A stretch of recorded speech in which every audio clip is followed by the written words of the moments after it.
የዛሬው እንግዳችን በቋሚ መኖሪያቸው ኳታር ነው። በኳታር ደግሞ የዛሬ 4 ዓመት በተካሄደው የዓለም ዋንጫ በጎ ፈቃደኛ የነበሩ በዋናነት ግን ሙያቸው ሰዓሊ በሰዓሊነታቸው ደግሞ ሀገራቸውን በተለያየ ጉዳይ ላይ ማስነሳት የቻሉ ናቸው። ሰዓሊ ተሰማ ተምትሜ ያው ለማስተዋወቅ ነው አንቱ ያልኩት አንተ እንድንል ከፈቀዱ እንቀጥላለን። እጅግ ደስ ነው። እሺ እንኳን ደህና ቆያችሁን። የስነ ጥበብ ሙያ ድንበር ተሻጋሪ ነው። ብዙ ጊዜ አርቱ ዓለም አቀፋዊም ስለሆነ የኢትዮጵያ አርት ድንበር ተሻግሮ ብዙ ቦታ ሊገኝ ይችላል ባህሪው ስለሆነ የስነ ጥበቡ ባለሙያ በራሱ ግን ድንበር ተሻግሮ ሌላ ቦታ ሀገር ሲያስጠራ አዲስ መልክ ነው። በጣም ደስ ይላል። የምትኖረው ኳታር ከመሆኑ ጋር ተያይዞ ምን ነገር ጣለ ለማለት ነው። እንግዲህ አመሰግናለሁ። ተሰማ ተምትሜ ነኝ። በድጋሜ ወደ የዘንድሮ 2018 የሄርት አታክ ኢትዮጵያ ውስጥ በሚያዘጋጁ ከፍተኛ የልብ ጥገና ላይ ምክንያት በማድረግ የዛሬ አመት አሜሪካን ሲያትል ውስጥ አንድ ትልቅ ኤግዚቢሽን ነበረኝ።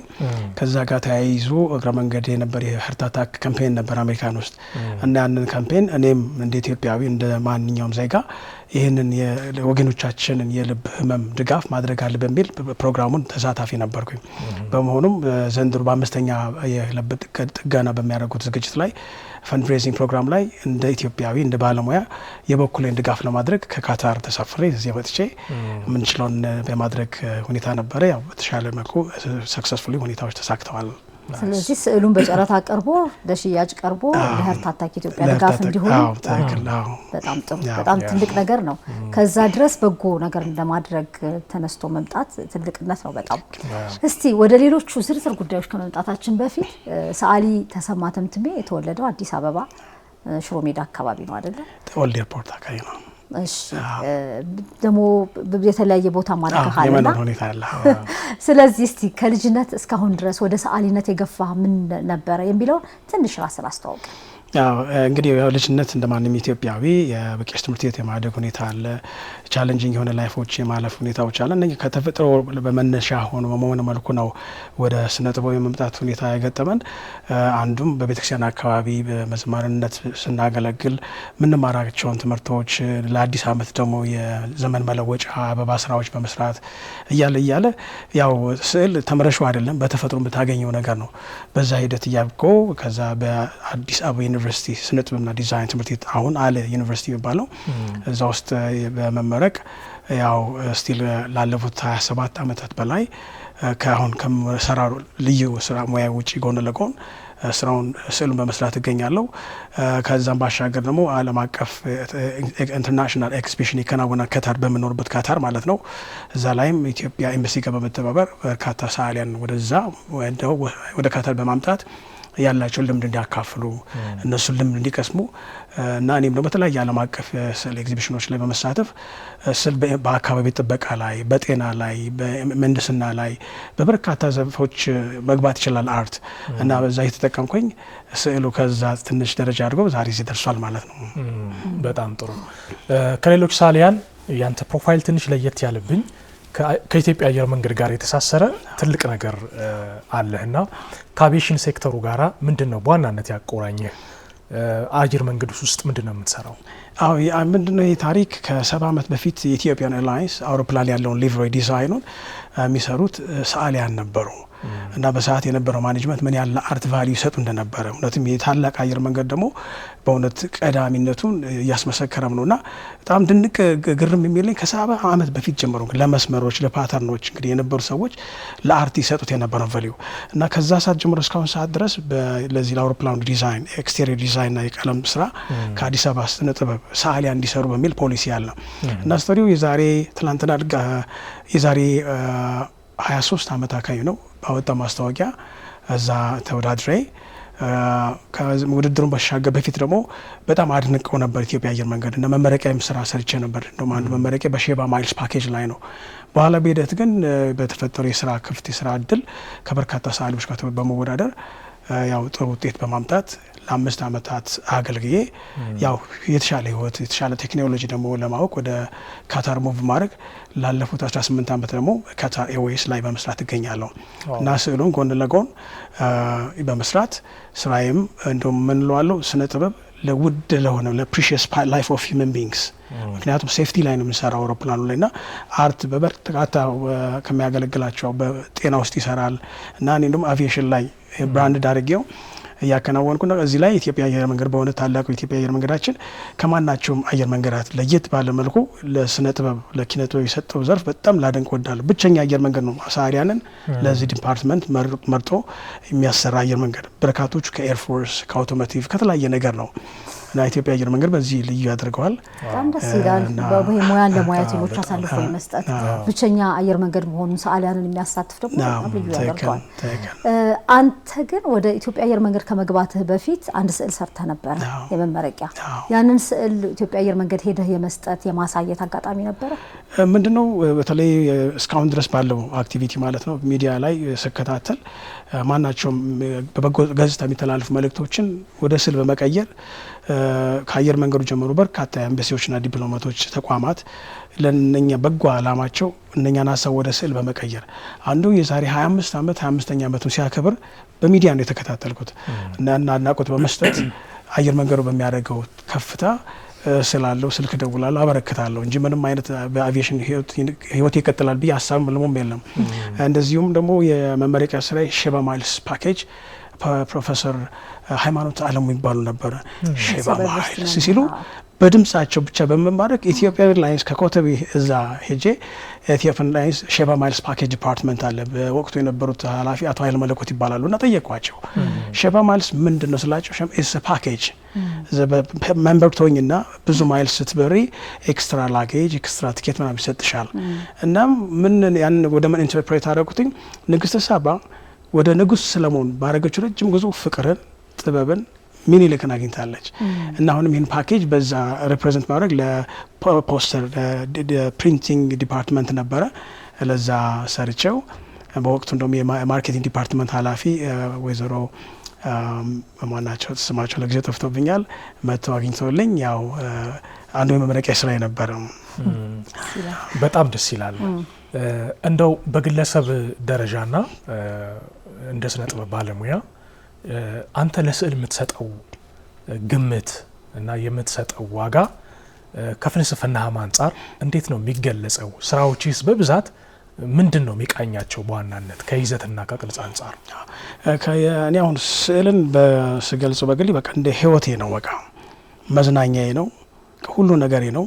ስሜቴን፣ ደስታዬን፣ ሀዘኔን የምገልጽበት ነው።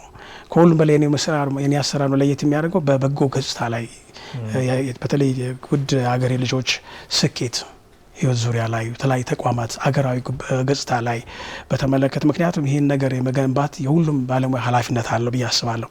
በተለይ ውጭ በምንኖርበት ሁኔታ ላይ ሁሉም በውጭ የሚኖር ማንኛውም ኢትዮጵያዊ ስሜቱን አገራዊ ግዴታውን ለትውልድ በተለይ ማለት ነው ለትውልዶቻችን እኛ ይህን መልክ ካላስተላለፍን በጣም አስቸጋሪ ሁኔታ ነው የሚሆነው። ስለዚህ ፈጣሪ የሰጠን እውቀት ነው። ይህን እውቀት ደግሞ በአካባቢያችን ለምናገኛቸው ተቋማት ትውልድም በማስተላለፍ ትልቅ የህሊና እርካታ የሚገኝበታል። ኃላፊነታችንም አለብን ማለት ነው። አሁን በስክሪኑ ላይ የሚታዩ የተለያዩ ፎቶዎች አሉ የላካቸው ከተለያዩ የውጭ ሀገር ዜጎች ጋርም ነው ፎቶዎቹ የተነሳቸው። እንግዲህ ቀደም ሲል ስናወራ ምን ብለኸኛል? ለኢትዮጵያ ጥሩ ነገር አረጉ ብዬ የማስባቸውን ሄጄ አመሰግናለሁ፣ ስለዛም ከነሱ ጋር እገናኛለሁ፣ በስዕሎቼ ምስጋና እገልጻለሁ ስትል ነበር። እስቲ ስለ እነዚህ ፎቶዎች ነው። አሁን እነዚህ ስራዎች እንግዲህ ካለፉት ሀገር ከመውጣቴ በፊት ጀምሬ ሳረጋቸው የቆየ አሁን ደግሞ ባለሁበት ሀገር ድጋሚ ያከናወኑት ክንውት ነው። ምንድነው ጉዳዮቹ? እነኚህ ታላላቅ የፈረንሳይ፣ የእንግሊዝ፣ የአሜሪካ፣ የጣሊያን በርካታ ሀገር አምባሳደሮች በሚዲያ ላይ ቀርበው ባላቸው ኢትዮጵያና የእነኚህ ሀገራት ግንኙነት ዙሪያ ላይ ለወገኖቻችን እንደ ምሳሌ ብናነሳ የ2004 ኢትዮጵያና አሜሪካ 100ኛ ዓመታቸውን ሲያከብሩ ትልቅ ዝግጅት ነበረ እና በዛ ሰዓት የኤችአይቪ ህመም ከፍተኛ ሁኔታ በሀገራችን ተሰናብቶ ዩኤስአይዲ በነጻ በርካታ ወገኖችን እየታደገ ነበረ። በሰዓቱ የጤነኛ ነው ህመምተኛ አይደለሁም። ይሄን ነገር እንደ ባለዳነት ይሰማኛል። ከዛ በሁለቱ ሀገር ግንኙነት ነው በርካታ ኢትዮጵያውያን ለምሳሌ አሜሪካን ወጥተው እየተማሩ ወገኖቻቸውን ሀገራቸውን ያግዛሉ፣ ይረዳሉ እና ይሄን ነገር የማጠናከር የሁላችን የስራ ድርሻ ነው። ስለዚህ እኔ እዛ ብቻ ባለቤት ባልሆንም ወገኔ ለተጠቀመው ማለት ነው እንደ ባለዳነት ይሰማኛል እና በቀጣይ ቀን ስልክ በመደወል አድናቆቴን ገልጻለሁ። ሁለቱ ሀገሮች ታሪካዊ ግንኙነት ትስስር ማለት ነው ሀሳቡን ገልጻለሁ እና እንደውም እዚህ ላይ ቀልድ አይደለም ሲሪየስ ነው። ሲደውላቸው ከውጭ ጉዳይ ተደወለላቸው ይመስላቸው እና ፕሮግራሙ ይያዛል፣ ቀጠሮ ይያዛል፣ በፕሮቶኮል ይላለው። በፕሮቶኮል መሰረት ጥሩ ወልካም ይደረግልኛል፣ አብራራለሁ ጉዳዩን እና ከውጭ ጉዳይ ሚኒስቴር የሆነ ዴታ ኦፊስ አድርጋ አስቡትና ስለ ሀገራዊ ጉዳይ ስለተፈራረሙት ጉዳይ ፋይል ያመጣሉ። እኔ በዛ ሰዓት ምንም ማውቀው ነገር የለም እና ይጠይቁኛል። አጥበው ዲፕሎማት ነው እና በመሆኑ እኔ ግን ኢትዮጵያዊ ሰዓሊ ነኝ እና በዚህ የሁለቱ ሀገር ታሪካዊ ግንኙነቶች ግን ስለሚመለከት ለማመስገን ስላቸው አንደኛ ያለፍኩበት ነው የሴኩሪቲ ፕሮቶኮል በጣም ደንግጠው ገርሟቸው በኋላ ግን መልካም ነገር በመሆኑ የተነሳ እሰጣለሁ ብቻ እንጆይ ማድረገው እሰጣለሁ፣ መልእክቴን አስተላልፍ ወደ ቤቴ ነው የምጠይቀው ነገር ቪዛ የለም የምጠይቀው ነገር የለም እና አሁንም ደግሞ ባለን በምኖርበት ከተር ውስጥ በከተርና በኢትዮጵያ ራሴ ወኪል ሁሉም ሰው አምባሳደር ብዬ አምናለሁ እና ባለው በጎ ነገር ለምሳሌ ስለ አረብ ሀገር ሲነሳ አንድ ሌላው የምፈልገው ነገር አለ። በአረብ ሀገር ውስጥ በአብዛኛው ተጠቂ እህቶቻችን ናቸው እና ስለ አረብ ሀገር መጥፎ ገጽታ ብቻ ነው የሚባለው እና እነኚህ ሰዎች እንደ አቅም በፈቀደ መልካም መልእክት ልናስተላልፈን ያለውን ችግር ራሱ የማስረዳት አጋጣሚዎችም አሉ። በዚያ ላይ ሁኔታዎች ላይ እኔ ችግር ስላልገባሁ አይደለም እና እንደ ማንም አሰሪ እንደ ማንም አሳዳሪ ይህንን ድምጽ ለሌላቸውም ድምጽ የመሆያም አጋጣሚዎችም ይኖራል። በተለይ የሚፈጠሩት ማናቸው በአጋጣሚዎች እና እነኚህ ቅድም ያየሻቸው ፎቶዎች ሀገር ውስጥ በነበርኩበት ቆይታ ለሀገራችን በባህል ዙሪያ ላይ በአርት ዙሪያ ላይ በጤናው ዙሪያ ላይ በግብርናው ዙሪያ ላይ ላደረጉልን መልካም ነገሮች ያንን ሁኔታ በሲምቦላይዝ በማድረግ አድናቆት ይሰጣለሁ። እንደ አንድ ኢትዮጵያዊ ደስታን እገልጻለሁ። ኃላፊነትም የሁላችንም ኃላፊነት ነው። ማድነቅም አለብን። እነሱም ደግሞ ይጠብቁታል። በአጋጣሚ ይገርምሻል ይጠብቁታል። ከመንግስት ቢሆን ከግለሰብ ከተቋማት ይጠብቁታልና እና እንደውም ላለፉት 20 ምናምን ዓመት እንደ አንድ የውጭ ጉዳይ ሚኒስቴር ራሴን አድርጌ በቃ ዲፕሎማት አሁን እናስገባዋለን። ሰዓሊ ተሰማ ተምትሜ በኳታርና አንጋፋውና ተወዳጁ የኢትዮጵያ ቡና ምንድን ነው የሚያገናኛቸው? አዎ ይሄ ቡና እንግዲህ ያው እለት እለት ከወለድን ጀምሮ እስካሁን ባለበት ሰዓት ለኢትዮጵያውያን በተለይ የተለየ የፈጣሪ ስጦታ ነውና እለት ጠዋታችንን ቀድሰው በቡና ነው። መነሻውም እንግዲህ ቡና ከኢትዮጵያ ነው፣ ግን መሰጠት የሚገባው አድናቆትና ፕሮሞሽን አልሰራንበትም። በተለያየ የዚህ አይነት ኢቨንቶች ይሄዳሉ። አዝናለሁ። ጎረቤት ሀገሮች እንደነ ታንዛኒያ፣ ዩጋንዳ፣ ህንድ፣ ቬትናም እኛንን እያሉ ብራዚል ተቀምጠው ማለት ነው እና ውጭት ውስጥ እንትን ያስብላል እና 2023 ካታር ያዘጋጁት ትልቅ ሆርቲካልቸር ኤክስፖ ነበረ እና ማናቸውም አክቲቪቲዎች በአንድ ሴንተር ላይ ነበረ ከናወን የነበረው። በዛ ቁጭ ውስጤ ስለነበረ አንድ ትልቅ ላይፍ ሳይዝ ስታቹ ኮፊ ስታቹ በመስራት የዛ ኤግዚቢሽኑ አካል ነበረ። የካታር መንግስት በወቅቱ ማናቸውም ፓቪሊዮን ሲመለከቱ የኛ ላይ ያው ተለየ ሁኔታ ይመለከታሉ። ያው ጥያቄ ይጠይቁኛል። ምላሽ ምንድን ነበር? ኢትዮጵያ እንግዲህ የኮፊ አረቢካ የተሰኘውን መነሻው ኢትዮጵያ እንደሆነች አጠቃላይ በዓለም ደረጃ ደግሞ ጠዋታቸውን ቆንጆ የሚያደርጉት በቡና ነው። የቡና መነሻ ደግሞ ኢትዮጵያ በሚለው እሳቤ እንግዲህ እግዚአብሔር ከረዳን በቅርብ ራሱን በቻለ መልኩ ወደ ሐውልት ቀርጦ ከኢትዮጵያ ኤምባሲ ጋር በመተባበር አንድ አካባቢ ላይ ተቀምጦ በብሮንዝ የኢትዮጵያን ክብር ከፍ ባደረገ መልኩ በዚህ ኤግዚቢሽን አማካኝነት እድሉ ገጥሞናል። ያው ፕሮሰስ ላይ ነው። ኤምባሲው እንግዲህ ሂደቱን እየተከታተለን ያለው። በዚህ አጋጣሚ ላይ እጅግ የተከበሩ የኢትዮጵያ ፌዴራል ዲሞክራቲክ ሪፐብሊክ ኤምባሲ አምባሳደር ፋይሰል አለየን እና አጠቃላይ ኤምባሲዎቹ ላመሰግናቸው እንትወዳለሁ እና በጣም ደስ ይላል። ስለዚህ የኢትዮጵያ ቡና በኳታር ዋና መንገድ ላይ ሐውልት ሊሰራለት ነው ማለት ነው። ያው እንዲህ ባህል ማዕከል አለ፣ ካታር ካልቸራል ቪሌጅ የሚባል አለ። የየሀገራቱ የሚወክል እንትኖች ማስቀመጫ አለ እና በተለይ በዛ ዙሪያ ላይ በበርካታ የሁለቱ ሀገራት የአረቡን ወርልድና የአፍሪካን እሱም ኮኔክት አደርጋለሁ በአጋጣሚ በየስራዎች አጋጣሚዎች ላይ። ምክንያቱም ኢትዮጵያ ትልቅ ሚና የምትጫወተች በመካከለኛው ምስራቅ የዲፕሎማሲ ሁኔታ ላይ ቀደም ሲል በንግድም በተለያዩ መልኩ ወደዛ ይጓዙ የነበረበት ሁኔታ አለ እና በዛ ያ ባህላዊ ግንኙነት እስኪ ያን ደግሞ የማስቀጠል የኛም ኃላፊነት አለ እና አንዱ ስዕልን ራሱ ትልቅ የራሱ ሚና ተጫውቷል ማለት ነው። በኳታር እንግዲህ አሁን የምትሰራው አቪዬሽን ውስጥ ነው አይደል? በካታር ኤርዌይስ ውስጥ ነው የምሰራው። ኳታር አየር መንገድ ውስጥ ነው የምትሰራው። አየር መንገድ ብትሰራም ግን በስዕሎች ደግሞ ሀገርን በማስተዋወቅ ላይ ትገኛለህ። ለምሳሌ እዚህ ኤንቢሲ እሁድ ላይ እንግዳ የነበሩ በኳታር የስነ ጥበብ ፌስቲቫል ላይ አሸናፊ የነበሩ ኢትዮጵያዊ ሰዓሊ ግርማ ቡልቲ ወደ ኳታር ሄደው ውድድር ተወዳድረው ብዙ ኢትዮጵያውያን አሸንፈው መጥተዋል። ያንን ውድድር ሲዘጋጅ ደግሞ በዋናነት ከአስተባባሪ ከሆኑት ውስጥ አንተ እንደሆንክ ሰምተናል። ስለሱ ነገር ምንድነው ይሄ ዝግጅት በየአመቱ ካታር ኢንተርናሽናል ፌስቲቫል ማፕስ ኢንተርናሽናል በመባል ትልቅ የስነ ጥበብ ተቋም አለ። ያ የስነ ጥበብ ተቋም በሀገር ውስጥ ለሚኖሩ በርካታ ነዋሪዎች እና ከዓለም አቀፍ ደረጃ ከ400 በላይ አገራት ሰዓሊያን ታዋቂ ሰዓሊያንና ጋለሪዎች ከ70 በላይ ደግሞ አገራት ይሳተፋሉ። አንዷ ኢትዮጵያ ነች እና ላለፉት 12ኛ መሰል ዓመታት ኢትዮጵያን በመወከል ከኢትዮጵያ ኤምባሲ ጋር በመተባበር አቅም በፈቀደ ኢትዮጵያ ውስጥ ላሉ ሰዓሊያን ክፍት በሆነ ኢንፎርሜሽን ማለት ነው ኦፕን ኮል ነው ተወዳድረው ሳይሆን ተመዝግበው ስራዎቻቸው ልከው ተቀባይነት ባገኙበት ሁኔታ ላይ አቅም በፈቀደ ያው ኃላፊነትን በመውሰድ ያን ነገሮች ያው እየተከናወነ ነው። ከዚህ በላይ እንደውም በኢትዮጵያ ኤምባሲን በጣም ላመሰግን ወዳለው ወደ ካታር ለመጓዝ እጅግ ከባድ ከሚያደርጉት አንዱ ጉዳይ ቪዛ ነው። አሁን ዱባይ በአሁኑ ሰዓት ሄደሽ አንድ ትኬት ትራቨል ኤጀንት ቪዛ ገዝተሽ መጓዝ ትችላለሽ። ወደ ኳታር ግን ለመጓዝ እጅግ አዳጋች ነው። በሆነም የኢትዮጵያ ኤምባሲ ለስነ ጥበቡ ክብር ካለው የተነሳ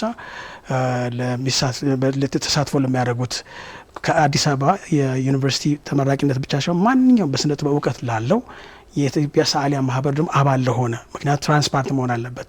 በኢትዮጵያ ሰዓሊያን ማህበር ድጋፍ ደብዳቤ ተሰጥቶት ከዛ ደግሞ ይህን ኃላፊነት ወስጄ ከኢትዮጵያ ኤምባሲ ጋር በመሆን የኢትዮጵያ ኤምባሲ ደግሞ ይህን ነገር ለነኚህ ሰዓሊያን ትክክለኛ ሰዓሊያን መሆናቸውን አረጋግጦ የሚችለውን ድጋፍ በማድረግ ቪዛውን አዘጋጅቶ በነጻ ምንም ቪዛ ሳያስከፍሉ የራሳቸውን ወጪ አድርገው ይመጣሉ እና ተሳትፎ ይሄዳሉ። በሰዓቱ የሚያገኙትን ሽልማቶች ካዘጋጁ የተሳትፎ ሽልማቶቻቸውን አግኝተው ሀገራቸውን አስተዋውቀው እነሱም ደግሞ ቀስመው ያላቸውን እውቀት ደግሞ አካፍለው ለአንድ ሳምንት አካባቢ ያለን ቆይታ አጠናቀው ወደ ሀገራቸው ይመለሳሉ እና የካታር ኢንተርናሽናል ፌስቲቫል ሲቹዌሽን ይሄ ነው።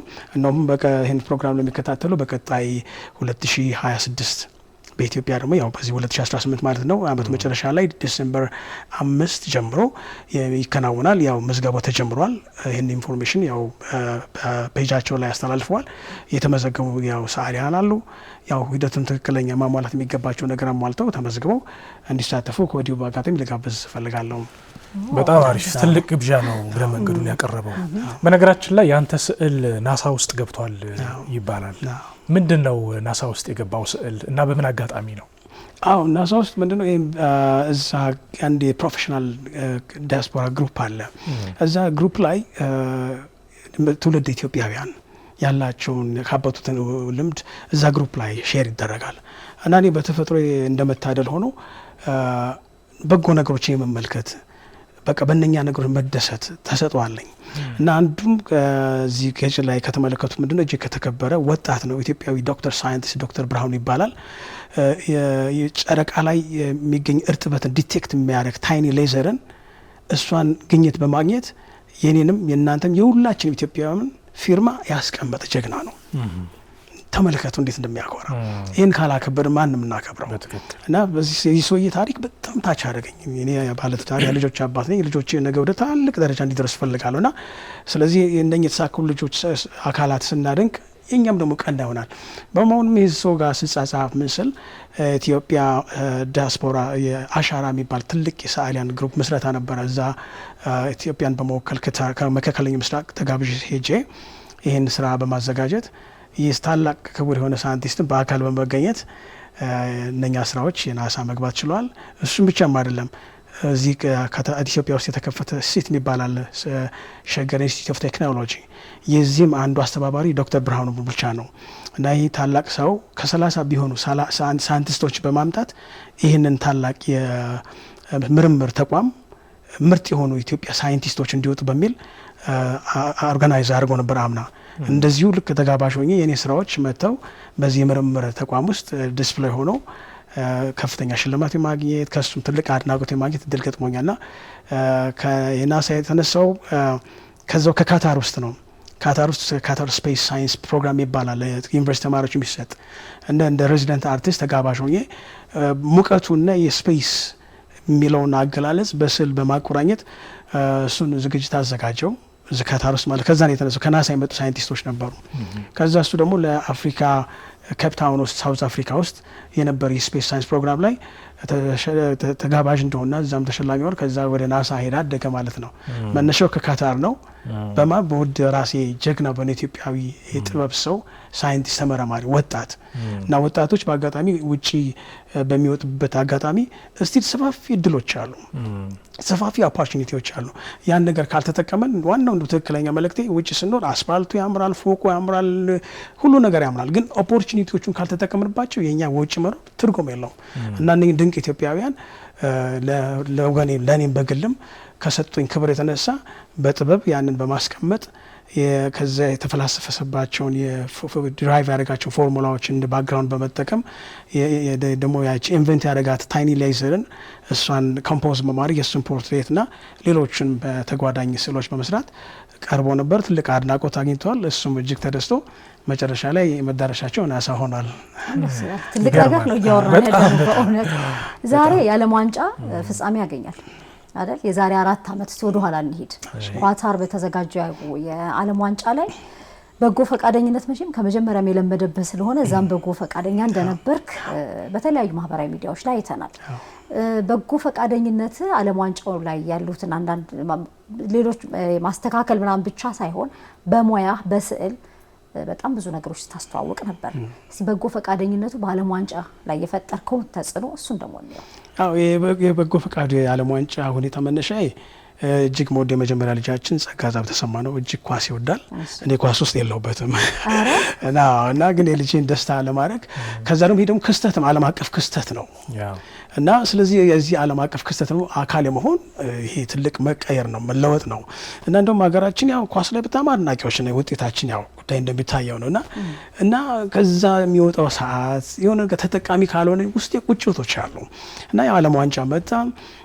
ቮለንቲር ሆንኩኝ። ከቮለንቲር ጎን ለጎን በእያንዳንዱ የፋን ዞን ማለት ነው ታዋቂ ሊደሮችን የስፖርቱን ተጫዋቾች ላይቭ በመሳል እንደውም ኢትዮጵያን አርማ የሚገልጽ ቲሸርት ነው ለብሰው እና ብዙዎቹ በተለያየ ፋን ዞን ስቴዲየሞች ሲመለከቱ ኢትዮጵያ ለዓለም ዋንጫ ኳሊፋይድ ሆና መደግፍ አድርገው ላይ ይሳሳቱ ነበር እና የለችበትም። እንግዲህ ፈጣሪ ረድቶ አንድ ቀን ትሆናለች። የሆነ ሆኖ ሞሮኮ ወደ መጨረሻው ወደ ፋይናል በቀረበችበት ሰዓት በርካቶች ሞሮኮ ወዳጆቼ በስም እኮ ስቴዲየም ሞሮኮ ውስጥ አለ እያሉኝ አነሳሱኝ። ጎግል ሳደርግ በእኔ ስም ሳይሆን ስታዳ ተሰማ ይላል።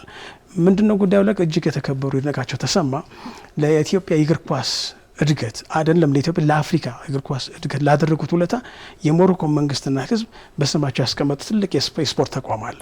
ለካሚስቶሪያ ነው።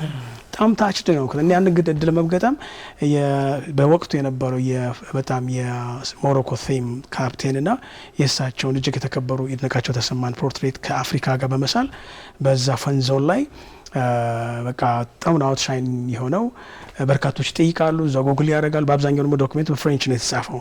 ሲያዩት በቃ ገርሟቸው ደንቋቸው እንደውም በምን አጋጣሚ እንደሆነ አለ እጅግ የተከበሩ አቶ ታደለ ይድነቃቸው ልጃቸው ከኢትዮጵያ በመደወል አድናቃቸው ምርቃታቸው ሰጥተው እኔም ባላሰብኩት ሁኔታ የሀገሬን ታላቅ ሰው እዛን አጋጣሚ ተጠቅሜ በተገቢ መልኩ ማለት ነው በቃ ዳትዘትን ስፖርት ኢንጆይ ካረክሽበት ማለት በስዕሉ ወደዛ አምጥቼ ሀገሬንም ክብር እኚህም ታላቅ ሰው መዘከርም በመቻሌ የተሰማኝ ትልቅ ደስታ ነውና የ2022 ካታር ያዘጋጀችው ዓለም ዋንጫ ለእኔ በህይወቴ ትልቅ አጋጣሚ ነበርና ይህን ይመስላል። ከዛ በፊት ግን ስቴዲየሙ ተሰርቶላቸው እንደነበር መረጃው ነበረ? የለኝም። በወቅቱ የሞሮኮ ቲም እየተጠናቀቀ ፋይናል በገቡበት ሰዓት ላይ ነው እነዚህ ሰዎች የነገሩኝ። ትልቅ ተቋም ነው፣ የስፖርት ተቋም ነገር ነው። አሁንም ስቴዲየሙ አለ። በጣም ትልቅ ነገር ይገርማል።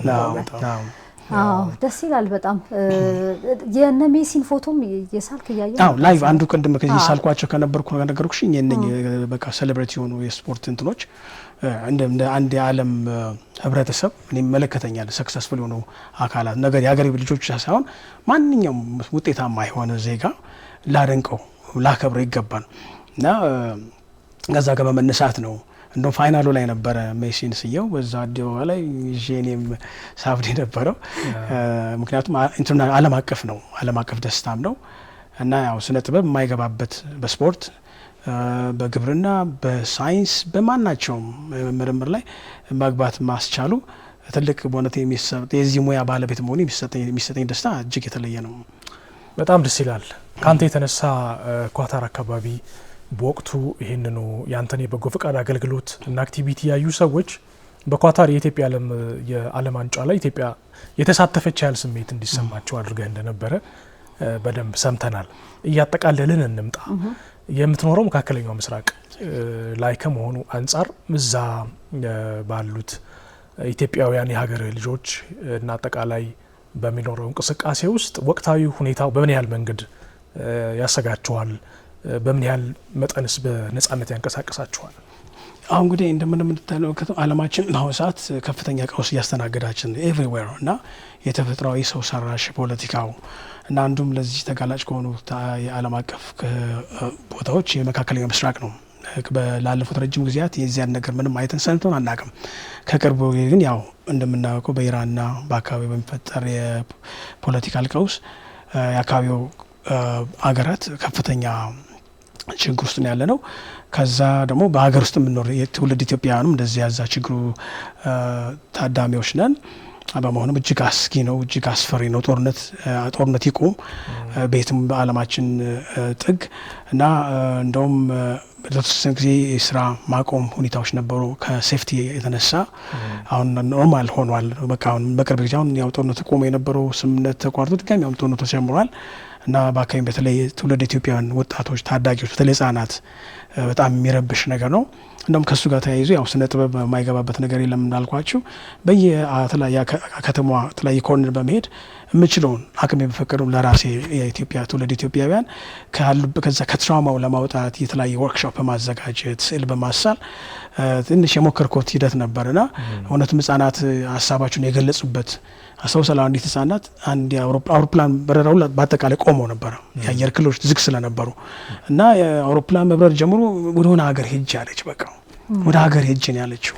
በጣም እሱ ስሜት አይረሳኝም እና ያው ጦርነት ለማንም አይበጅም እና በዛም ጋር በተያያዘ ስነ ጥበብ ገብቶ የማጽናናት የማረጋጋት በቅርብ ጊዜ ማለት የቅርብ ጊዜ ሂደት ነውና ሁኔታዎች ነበሩ እና ትንሽ ያው ነገሮቹ የዓለም ቀውስ ነው። ያው ፈጣሪ እንግዲህ ሰላሙን ያወርድልን። አሜን አሜን።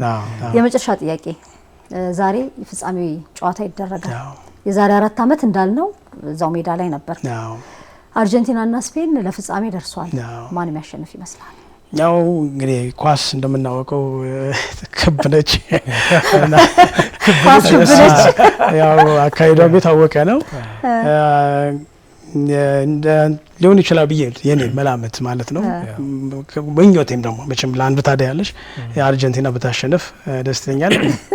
የኔ ግምት የፐርሰናል ግሌ ነው ማለት ነውና አርጀንቲና የሁላችንም ምኞት እንደዛ ነው።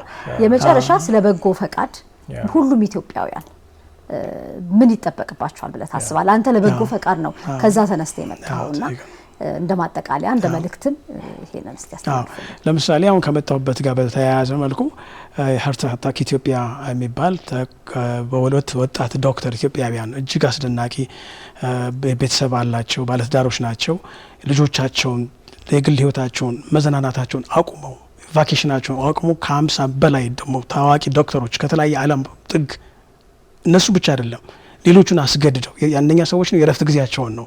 ስለዚህ እኛስ ደግሞ ምንድን የምናደርገው የግድ በገንዘብ ብቻ አይደለም ኢንፎርሜሽን ሼር በማድረግ የምንችለው ነገር ኮንትሪቢዩት ባለሀብቶችም እዚህ ላይ ገብተው ኮንትሪቢዩት ቢያደርጉ ይሄንን የበጎ ፈቃድ በተለይ የሀርት አታክ ኢትዮጵያን አገልግሎት ማንኛውም በዚህ ችግር ውስጥ ተጠቂ ለሆነ ህብረተሰብ በነጻ የሚያገኝበትን ነገር ነው የተሯሯጡ ያሉት እና ይሄ በልመና ያለው ነገር ቀርቶ ሁሉም ህብረተሰብ 50 ሎሚ ለአንድ ሰው ሸክሙ ለ50 ሰው ጌጡ ነው የሚባለውና በጋራ በመሆን ይህን ሀሳብ በነጻ አገልግሎት በመስጠት እንደኚህ ተምሳሌት የሆኑ የሕክምና ባለሙያዎች ሁሉም ህብረተሰብ በዚህ ሄርት አታክ ብቻ በማናኛውም ሀገራዊ ችግሮች በተለይ በችግሮቻችን ሀገራችን ችግሮች ልንቀርፍ ከምንችልባቸው አንዱ ይሄ ነው። ትልቅ በነጻ ሊኖረን የሚችል ሀብት እና የተማረውም በእውቀቱ ሌላው ህብረተሰብ በጉልበቱ ባለሀብቱ በገንዘቡ ይህን ነገር በማገዝ የበጎ ፈቃደኝነትን ኤክሰርሳይዝ ብናደርግ ልምድ ብናደርግ በእውነት በርካታ ችግሮቻችን የመቀረፍ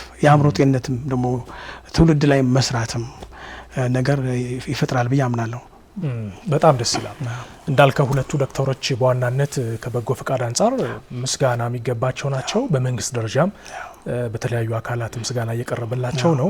አንተም ግን አንዱ አርአያ ነህ። ከኳታር ኢትዮጵያ ድረስ የመጣው አሁን ለሄርት አታክ ኢትዮጵያ የበኩልህን የበጎ ፈቃድ ድጋፍ ለማድረግ ነው።